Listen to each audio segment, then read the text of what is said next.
अस्सलाम वालेकुम दोस्तों। इंटेलिजेंस एजेंसी या खुफिया एजेंसियाँ किसी भी मुल्क के दिफा के लिए बुनियादी किरदार अदा करती हैं। चूँकि इनका काम खुफिया होता है, इसलिए किसी एजेंसी के बारे में कोई राय कायम करना थोड़ा मुश्किल होता है। तमाम गुजरते वक्त के साथ साथ कुछ राज लीक होते हैं, जैसे अंदाज़ा होता है कि किसके पास कितना दम खाम है।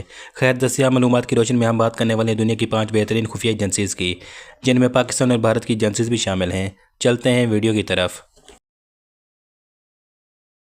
CIA यानी सेंट्रल इंटेलिजेंस एजेंसी का ताल्लुक अमेरिका से है। गवर्नमेंट ऑफ अमेरिका के मातहत काम करने वाली ये एजेंसी मुख्तलिफ मालूमात इकट्ठी करती है और इन्हें एनालाइज करती है।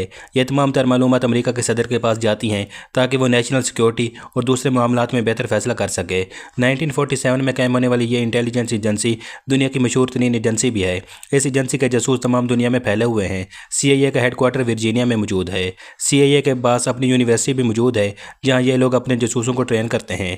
CIA के जासूस नहायत तरबियत याफ्ता होते हैं, हत्ता कि ये लोग पॉलीग्राफिक टेस्ट को भी आसानी से शिकस्त दे सकते हैं। CIA के अहम मिशन में उसामा बिन लादेन का कत्ल, सोवियत यूनियन का टूटना, इराक और अफगानिस्तान जंग वगैरह शामिल हैं। MI6 का मुकम्मल नाम SAS यानी सीक्रेट इंटेलिजेंस सर्विस है। MI6 का ताल्लुक यूनाइटेड किंगडम यानी बरतानिया से है। 1909 में कायम होने वाली इस एजेंसी का हेडक्वार्टर लंदन में है। MI6, MI5 और DI यानी डिफेंस इंटेलिजेंस के साथ मिलकर काम करती है। MI6 का असल काम दूसरे मुल्क में जासूसी करना है। अपने मुल्क में दूसरी एजेंसियों के जासूसों का पता लगाना भी MI6 के ज़िम्मे है। MI6 ने पहली और दूसरी जंग अजीम में कई कारनामे सर अंजाम दिए। इसके अलावा सोवियत यूनियन के खिलाफ कोल्ड वार और लीबिया की सिविल वार में भी MI6 ने काफ़ी नाम कमाया। यह है दुनिया की सबसे खूंखार एजेंसी, जिसे दुनिया मुसाद के नाम से जानती है। मुसाद अबरानी ज़बान का एक लफ्ज़ है जिसका मतलब है इंस्टीट्यूट यानी इदारा, जबकि इसकी फुल फॉर्म है institute for intelligence and special operations. Israel की बका में अमेरिका के बाद सबसे बड़ा हाथ इसी मुसाद का है। मुख्तलिफ मालूमात इकट्ठी करना, खुफिया ऑपरेशन सर अंजाम देना और काउंटर टेररिज्म एक्टिविटीज़ मुसाद की जिम्मेदारी हैं। इसके अलावा मुख्तलिफ मुल्क में बसने वाले यहूदियों को इसराइल में लाना भी मुसाद की जिम्मेदारी है।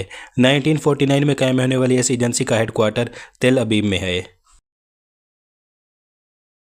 रा यानी रिसर्च एंड एनालिसिस विंग नामी इस खुफिया एजेंसी का ताल्लुक भारत से है। 1965 में पाक भारत जंग में भारतीय इंटेलिजेंस ब्यूरो की नाकामी के बाद भारत ने महसूस किया कि एक ऐसी खुफिया एजेंसी बनाई जाए जो फ़ौरन इंफॉर्मेशन इकट्ठी करे।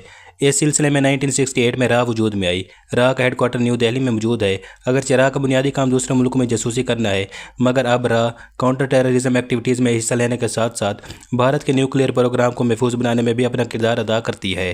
रा के बड़े ऑपरेशन में बांग्लादेश के वजूद में आना, ऑपरेशन स्माइलिंग बुद्धा, कारगिल वार और पाकिस्तान के सूबा बलूचिस्तान में कई ऑपरेशन शामिल हैं। ये है ISI यानी इंटर सर्विसेज इंटेलिजेंस। ISI को न सिर्फ एशिया की बेहतरीन खुफिया एजेंसी समझा जाता है, बल्कि यह दुनिया की बेहतरीन एजेंसियों में से एक है। 1948 में कायम होने वाली इस एजेंसी का सदर दफ्तर इस्लामाबाद में है। पाकिस्तान में 3 बड़ी इंटेलिजेंस एजेंसीज मौजूद हैं, जिनमें से ISI सबसे बड़ी एजेंसी है। एक तरफ तालिबान और दूसरे दहशतगर्द ग्रुपों के खिलाफ कामयाबी की वजह से ISI को दुनिया कदर की निगाह से देखती है, जबकि वहीं दूसरी तरफ भारत अपने मुल्क में होने वाली हर दहशतगर्दी के ताने बाने ISI से जोड़ता है। ISI के जवानों को पाकिस्तान के आर्म्ड फोर्सेस में से चुना जाता है। वीडियो को लाइक और चैनल को सब्सक्राइब कीजिए। अल्लाह हाफिज़।